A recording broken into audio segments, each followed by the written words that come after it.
And I heard someone tell a story that they heard from Warren Buffett about what happened to Rick Guerin, which is back in the 1970s, he had borrowed a ton of money to invest. He was going into debt so he could buy stocks. It's called margin debt, leverage. And he said Rick was just kind of in a hurry to get there. So he wanted to borrow money to speed up the process, and it blew up in his face.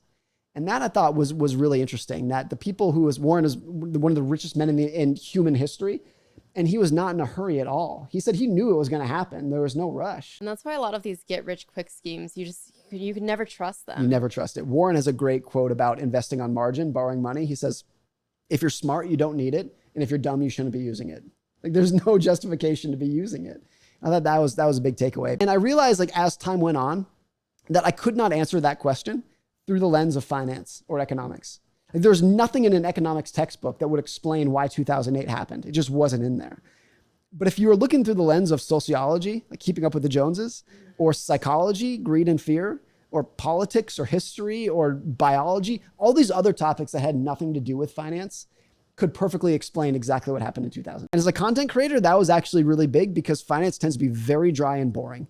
So if I could explain finance through the lens of biology or military history or something that might catch your attention a little bit more, that was a way that I could catch people's attention as a writer. But I was always really interested in what's going on inside of people's heads.